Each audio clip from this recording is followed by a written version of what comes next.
दोस्तों, आज की कहानी है जिस्म को बचाने के लिए एक औरत ने 4 गुंडों से किया सामना। कहानी पसंद आए तो वीडियो को लाइक और सब्सक्राइब जरूर करना। छोड़ दीजिए मुझे। आखिर मीनाक्षी गिड़गिड़ाती हुई बोली, छोड़ दूंगा, जरूर छोड़ दूंगा। उस मोटे पिलपिले कुम्हार चेहरे वाले व्यक्ति ने कहा, मेरा काम हो जाए फिर छोड़ दूंगा। वह व्यक्ति मीनाक्षी को कार में बैठा कर ले जा रहा था। जब वह सहेली के यहाँ से रात 11 बजे पार्टी से निपटकर अकेली अपने घर जाने के लिए सुनसान सड़क पर ऑटो की प्रतीक्षा कर रही थी, तभी काले शीशे वाली एक कार न जाने कब उसके पास आकर खड़ी हो गई। वहां सबले तक कार का दरवाजा खुला और उसके खींचकर कार में बैठा लिया गया। कार अपनी गति से दौड़ रही थी।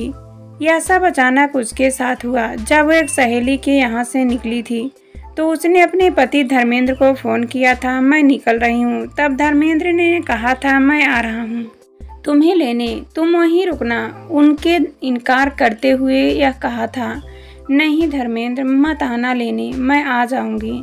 औरत को भी खुद पर निर्भर रहने दो, मैं ऑटो करके आ जाऊंगी।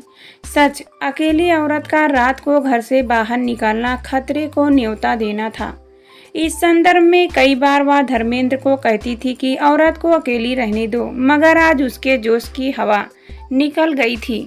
उसको किडनैप कर लिया गया था। वह व्यक्ति उसके साथ क्या करेगा? वह उस व्यक्ति के गिड़गिड़ाते हुए बोली, मुझे छोड़ दीजिए, मैं आपके हाथ जोड़ती हूँ, मैं तुम्हें छोड़ दूंगा। यह बताओ तुम्हारा नाम क्या है? मीनाक्षी।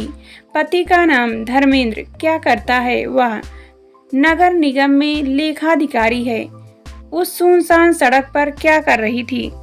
सहेली के यहाँ पार्टी में गई थी, ऑटो का इंतजार कर रही थी। झूठ बोल रही है। एक सभ्य औरत रात को अकेली नहीं घूमती।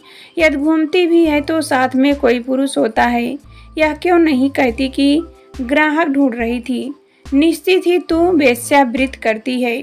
नहीं नहीं, मैं वेश्यावृत्ति नहीं करती, मैं सब घराने की महिला हूँ।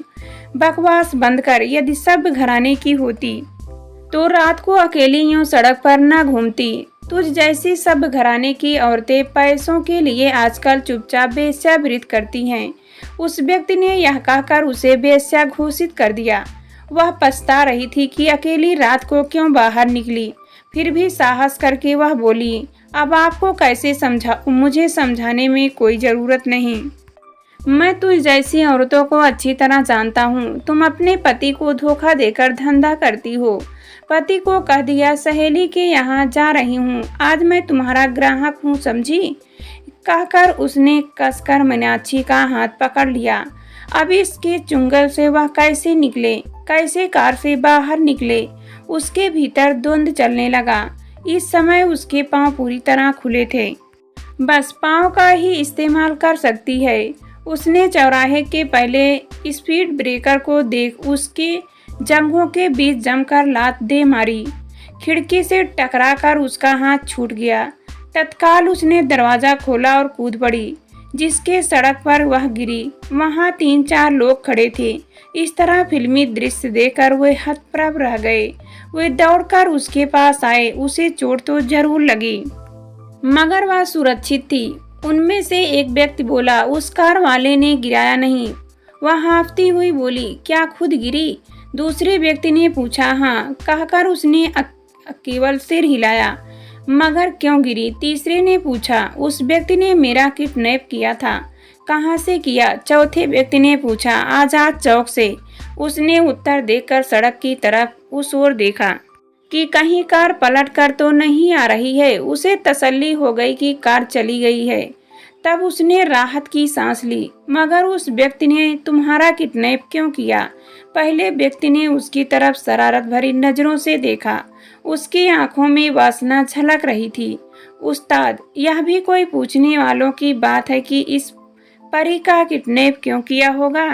दूसरा व्यक्ति लार टपकते हुए बोला, भला हो उस कार वालों का जो इसे यहाँ पटक गया। सड़क पर सन्नाटा था। इक्का दुक्का दौड़ते वाहन सड़क पर पसरे सन्नाटे को तोड़ रहे थे। उसने देखा कि वह उन चारों के बीच घिर गई है। इनकी नीयत भी ठीक नहीं लगती। यदि उन्होंने भी वही हरकत की तो सोचकर वह सिंहर उठी। कहाँ रहती हो? तीसरे व्यक्ति ने पूछा। अरे बेवकूफ, कार वालों ने हमारे लिए फेंका है और तू पूछ रहा है कहाँ रहती हो? चौथे ने तीसरे को डांटते हुए कहा। अरे यह तो नीकी चारों की द्रौपदी है, चलो ले चलो। वह समझ गई उनकी नीयत में खोट है। एक गुंडे से उनने पिंड छुड़ाया, अब 4 गुंडों के बीच फंस गई है। यहाँ से निकलना मुश्किल है। वह एक औरत है, उसे यहाँ भी बहादुरी दिखानी है। उसे इस जगह अब झांसी की रानी बनना है। इन गुंडों को सबक सिखाना है। वे चारों गुंडे उसे देखकर लार टपका रहे थे। मीनाक्षी, असली परीक्षा की घड़ी तो अब है। यदि इनसे बच गई तो समझ लो जीत गई। गुंडों से लड़ना पड़ेगा। उन्होंने औरत को अबला समझ रखा है। बन जा सबला। वे चारों गुंडे कुछ करे इसके पहले ही वह बोली, खबरदार जो मुझे हाथ लगाया। हम तुझे हाथ कहाँ लगाएंगे? हम तो 4 पांडव हैं। तू तो खुद हमें समर्पण करेगी। वह व्यक्ति आगे बढ़ा तो वह पीछे हटी और उसने रास्ते की धूल उठाकर उसकी आंख में फेंकी और भाग ली। वे चारों उसके पीछे पीछे थे। वह हांफती हुई दौड़ रही थी। उसमें गजब की ताकत आ गई थी। अगर आदमी में हौसला है तो सब कुछ पा सकता है। मीनाक्षी ने देखा, सामने से एक ऑटो आ रहा है। उसे हाथ से रोकती हुई बोली, भैया रुको। ऑटो वाला जब तक रुके तब तक वे बहुत पास आ चुके थे, मगर तब तक वह भी ऑटो में बैठ चुकी थी। ऑटो वालों ने भी मौके की नजाकत देखते हुए तेज रफ्तार से ऑटो बढ़ा दिया। 1 मिनट यदि अवसांस लेट हो जाता तो वे गुंडे उसे पकड़ चुके होते। वे थोड़ी देर तक ऑटो के साथ दौड़ते रहे मगर थक कर चूर हो गए। अब ऑटो उनकी पहुंच से दूर हो चुका था। उसने राहत की सांस ली। ऑटो वाला बोला, किधर जाना है? चौक आजाद चौक तक। बहुत बहुत धन्यवाद भैया, आपने मेरी जान बचा ली। लेकिन वे लोग कौन थे? मुझे नहीं मालूम कौन लोग थे वे सब। घबराती हुई मीनाक्षी कहते कहते चुप हो गई। उसने सोचा ऑटो वाला कहीं और ना ले जाए। आगे मीनाक्षी असलियत बताकर अपने को गिराना नहीं चाहती थी। ऑटो सड़क पर दौड़ रहा था। अब उनके बीच सन्नाटा पसरा हुआ था। वह उसकी हर गतिविधि पर नजर रखे हुए थी। उसके भीतर एक दहशत भी थी। ऑटो में अकेली बैठी है। एक एक मिनट एक एक घंटे के बराबर लग रहा था। चेहरे पर भय की रेखाएं थी, मगर वह उसे बाहर ले जाकर अपने को कमजोर नहीं दिखाना चाहती थी। अंततः उसका बंगला आ गया। उसने ऑटो रुकवाया। ड्राइवर से किराएदार, धन्यवाद 50 रुपए। ड्राइवर के कहने के साथ ही धन्यवाद पर्स में से 50 का नोट निकाल कर दे दिया। फिर उसे धन्यवाद दिया और भागकर भीतर पहुंच गई। धर्मेंद्र बोले, बहुत देर कर दी मीनाक्षी। हाँ धर्मेंद्र, आज गुंडों के बीच मैं बुरी तरह से फंस गई थी, मगर उनका सामना किया, लेकिन मैं हारी नहीं। यह कहते समय उसके चेहरे पर संतोष के भाव थे। धर्मेंद्र घबरा गए और बिना रुके एकदम बोल पड़े, झूठ बोल रही हो तुम। गुंडों से क्या मुकाबला करोगी? इतनी ताकत है एक औरत में? ताकत थी तभी तो सामना किया, कहकर उसने संक्षिप्त में सारी कहानी धर्मेंद्र को सुना दी। धर्मेंद्र अस्वस्थ हो गए और उसे अपनी बाहों में भर लिया।